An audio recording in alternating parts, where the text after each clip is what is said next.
Damai sejahtera Allah yang melampaui segala akal, kiranya itulah yang memelihara hati dan pikiran saudara-saudara dalam Kristus Yesus Tuhan kita. Amin. Jemaat Tuhan, khotbah untuk kita semua pada Minggu Advent yang kedua hari ini diambil dari Mazmur pasal 85 ayat 9 sampai 14. Kami akan bacakan di tengah-tengah kita. Aku mau mendengar apa yang hendak difirmankan Allah Tuhan. Bukankah ia hendak berbicara tentang damai kepada umatnya dan kepada orang-orang yang dikasihinya, supaya jangan mereka kembali kepada kebodohan? Sesungguhnya keselamatan daripadanya dekat pada orang-orang yang takut akan Dia, sehingga kemuliaan diam di negeri kita. Kasih dan kesetiaan akan bertemu, keadilan dan damai sejahtera akan bercium-ciuman.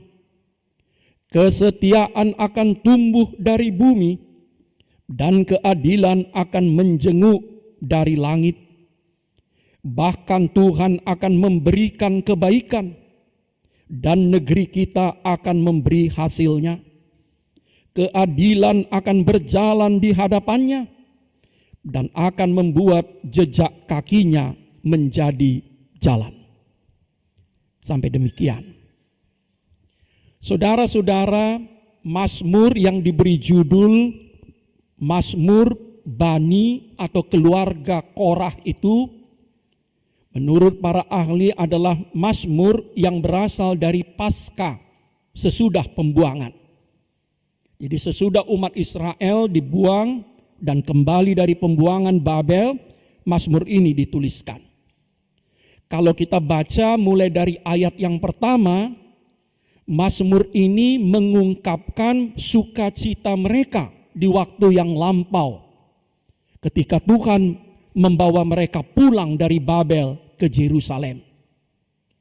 Tapi sekaligus juga mengungkapkan kesusahan, kesedihan hati mereka sekarang, karena sesudah mereka pulang ke Yerusalem, tembok Yerusalem hancur, runtuh. Tapi sekaligus juga mengungkapkan ketenangan, perasaan tentram batin mereka, sebab Tuhan memberi mereka masa depan. Saudara-saudara, apa yang bisa kita petik untuk kita menjadi permenungan di masa Advent yang kedua ini? Ada 3 hal. Pertama, agar kita juga mengingat kebaikan-kebaikan, kesetiaan, kebesaran Tuhan di masa lampau kita. Agar kita juga mengingat-ingat kebaikan-kebaikan, kebesaran, kesetiaan Tuhan di masa lampau kita. Nah, saudara-saudara, secara sederhana, Mazmur ini mau mengingatkan kita, jangan cuma ingat hal-hal yang buruk, yang pahit, yang sakit, yang menjengkelkan yang terjadi masa lalu saudara dan saya.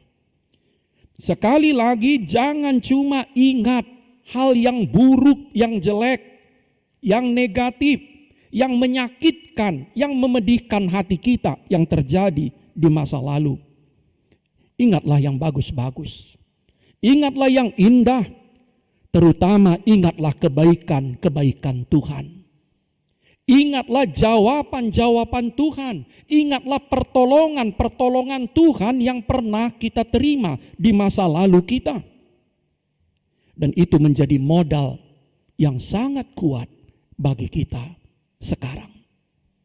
Ketika kita selalu mengingat bahwa di masa lalu Tuhan pernah menganugerahkan begitu banyak sukacita kepada kita. Dan Tuhan setia. Itu menjadi kekuatan bagi kita pada masa sekarang. Ada banyak sekali sukacita yang pernah kita alami bersama Tuhan kemarin. Tahun yang lampau. Berapa tahun yang lampau. Ada banyak sekali kebajikan Tuhan.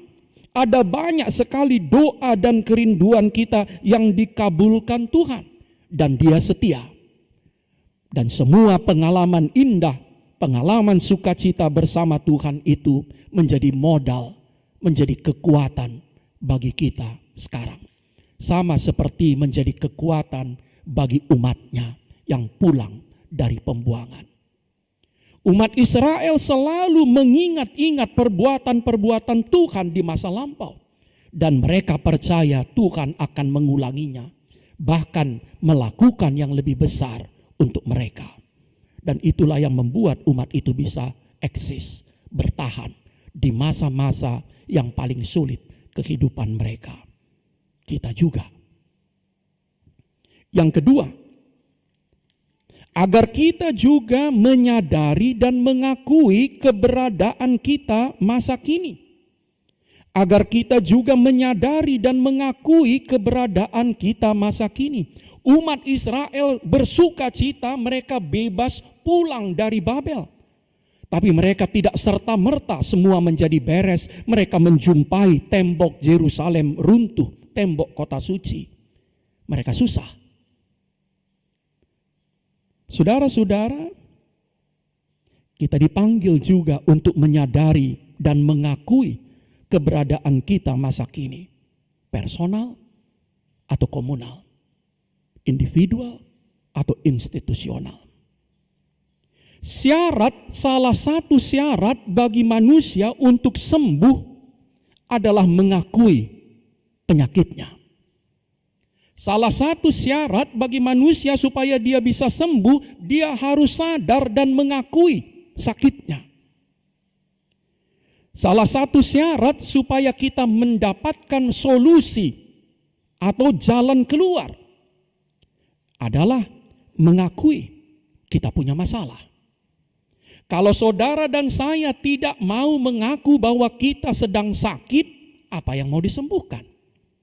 Kalau saudara dan saya tidak mengaku apakah secara personal juga secara komunal sebagai gereja kita tidak punya masalah, semua aman, semua beres, apa yang mau diselesaikan?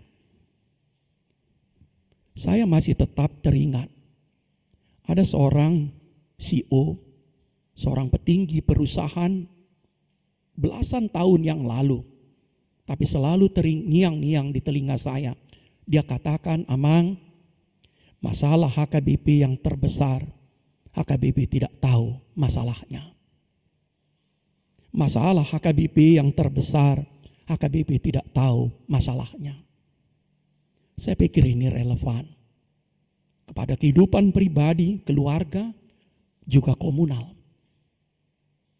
Banyak orang tidak mau, tidak tahu, tidak berani memeriksa keberadaannya.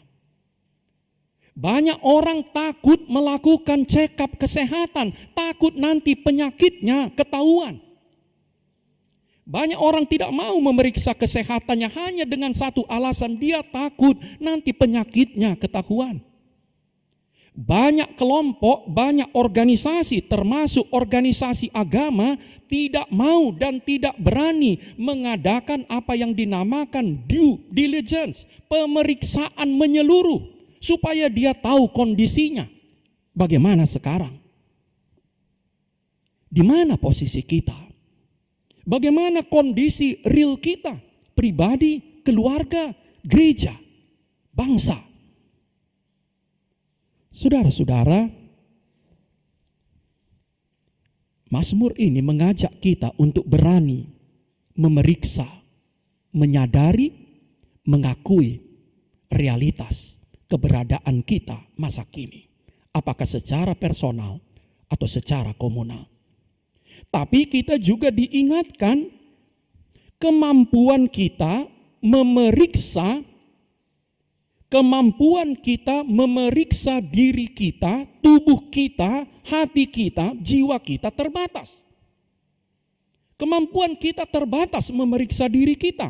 Sebab itu kita perlu alat. Kita perlu cermin. Untuk apa itu cermin? Supaya kita bisa melihat wajah, melihat tubuh kita sendiri. Kita butuh termometer untuk mengukur suhu tubuh kita. Bagi kami para penyandang diabetes butuh alat mengukur gula darah. Tidak bisa hanya mengagak-agak atau pakai perasaan. Karena kemampuan kita terbatas. Kita butuh alat mengukur. Tadi Amang Inang kita dengarkan tikting sesuai dengan keputusan rapat huria kita. Kita perlu sistem. Kita perlu prosedur baku. Itu adalah alat bantu kita mengukur, memeriksa keberadaan kita. Sekali lagi, kemampuan kita juga terbatas. Memeriksa diri kita, menilai diri kita. Karena itu kita perlu guru. Kita perlu orang tua. Kita perlu konsultan. Kita perlu auditor. Kita perlu teman. Membantu kita melihat diri kita. Sebab kemampuan kita melihat diri kita ke dalam sangat terbatas. Karena itu saudara-saudara, kita bentuk badan audit di gereja ini sejak lama. Supaya apa? Membantu kami pendeta, parhalado, membantu semua unit, membantu gereja ini melihat dirinya dan memberikan penilaian. Kita butuh itu. Tapi kita tidak hanya butuh badan audit, kita butuh auditor, kita butuh guru, kita butuh ahli. Dan jangan marah ketika orang lain menilai diri kita. Dan jangan marah kalau orang lain menilai diri kita. Karena itu saudara-saudara, kita punya tradisi ruji-ruji melakukan evaluasi Saban 31 Desember. Itu baik, tapi tidak cukup. Kita butuh 2 minggu, 3 minggu, atau 1 bulan dalam setahun memeriksa diri kita, mengevaluasi diri kita. Supaya kita berani mengatakan posisi kami sekarang di sini. Kondisi real kami sebagai pribadi, sebagai gereja di sini. Dan kami hendak bergerak ke sana. Ketika kita berani menyadari dan mengakui keberadaan kita pada masa sekarang. Disitulah kita baru mengaku, Tuhan, aku butuh pertolongan-Mu. Disitulah kita baru mengaku kita butuh sesama, butuh sahabat, butuh guru, butuh ahli, orang yang lebih tahu dari kita, membantu kita. Tanpa keberanian, tanpa kesadaran dan pengakuan, kita perlu memeriksa keberadaan diri kita, pribadi atau gereja. Kita akan jatuh dalam kepicikan atau kecongkakan. Itu berlaku di semua level, termasuk HKBP secara hatopan. Bila Tuhan berkenan, besok mulai tanggal 9 atau tepatnya tanggal 10 sesudah pilkada, gereja kita akan mengadakan sinode. Dan salah satunya, sinode itu akan mengevaluasi perjalanan gereja kita. Kita akan lakukan evaluasi dengan berani.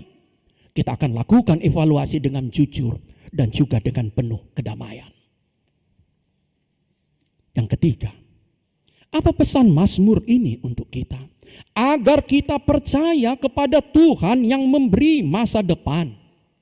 Agar kita percaya kepada Tuhan yang memberi kita masa depan. Mazmur ini sangat indah.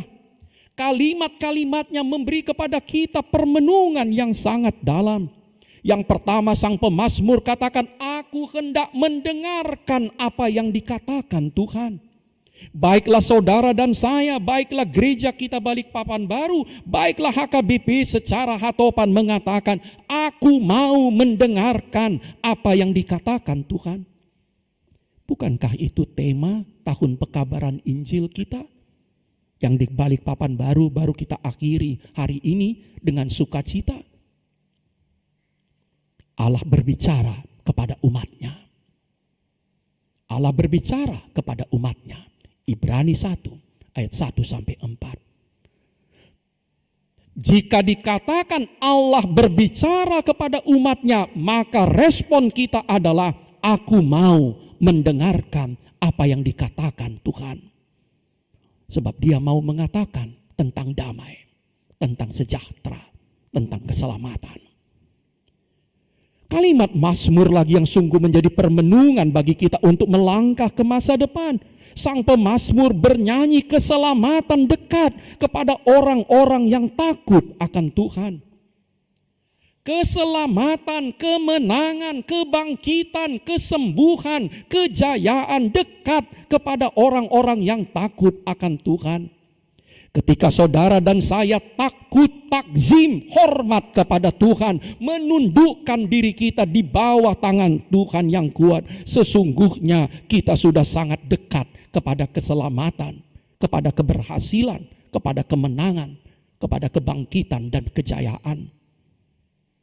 Sebab itu, takutlah kepada Tuhan. Mazmur berkata, kasih dan kesetiaan akan bertemu. Bukan hanya kasih, tapi juga kesetiaan. Keadilan dan damai sejahtera akan bertemu. Saudara-saudara, banyak orang memisahkan kasih dari kesetiaan. Sebagian orang mau mengasihi tapi tidak setia. Sebagian lagi mau setia tapi tidak ada lagi kasih dalam hatinya. Sebagian orang memilih keadilan tapi mengorbankan damai. Dan sebagian lagi memilih damai dengan mengorbankan keadilan. Mazmur ini mengatakan kita butuh semuanya.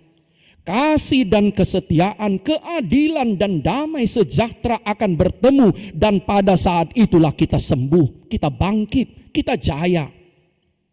Hidup kita damai dan sejahtera. Selanjutnya Mazmur ini memberikan sebuah janji yang sangat indah kepada umatnya yang pulang dari Babel dan kepada kita sekarang. Tuhan akan memberi kebaikan, negeri akan memberikan hasil.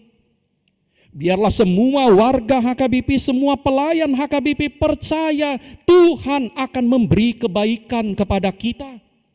Tuhan akan memberikan kebaikan kepada gerejanya. Hidup kita akan penuh dengan sejahtera.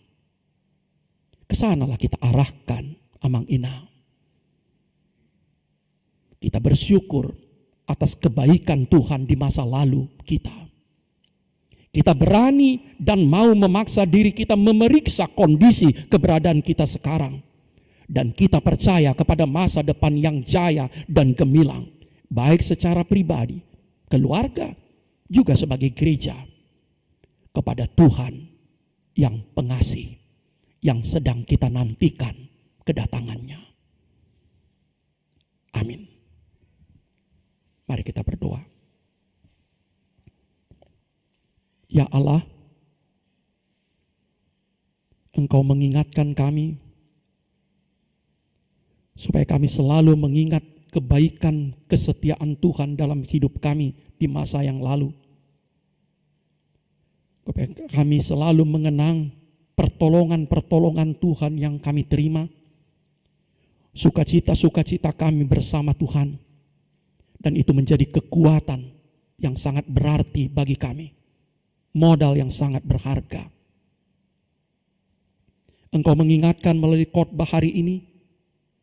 Supaya kami mau, mampu dan berani memeriksa, menyadari, dan mengakui keberadaan kami masa kini. Baik secara personal atau komunal, individual atau institusional. Berilah kepada kami roh-Mu yang kudus, supaya kami berani memeriksakan kesehatan kami secara fisik. Dan kami mengambil langkah-langkah yang perlu. Berilah kepada kami juga Roh Kudus dan hikmat, supaya kami dapat berani memeriksakan kesehatan hati, pikiran, dan jiwa kami. Kesehatan gereja kami, komunitas kami. Dan kami dapat mengambil langkah-langkah yang perlu. Tuhan, Engkau mengingatkan kami, supaya kami percaya kepada masa depan yang Engkau berikan. Biarlah kami arahkan hati kami kepada kedatangan-Mu yang agung. Kami selalu arahkan hati kami kepada Kristus, Tuhan dan Juru Selamat. Tuhan semesta alam yang sekarang duduk di sebelah kanan Bapa memerintah dunia ini. Berulang-ulang kami berdoa bagi gereja-Mu HKBP. Kasihanilah kami. Jangan tinggalkan kami. Berdirilah Engkau di tengah-tengah sinode Godang ke-65 yang akan direncanakan gereja-Mu tanggal 9 sampai 13. Mulialah nama-Mu. Cuma satu yang kami minta. Jadilah kehendak-Mu. Semua doa dan harapan, juga kerinduan kami pribadi akan masa depan, akan hidup yang aman, damai, sejahtera, kami persembahkan kepadamu. Dengarkan dan kabulkan kami. Datanglah Kau ya Tuhan ke dalam hidup kami, menolong, menyembuhkan, membebaskan kami. Amin.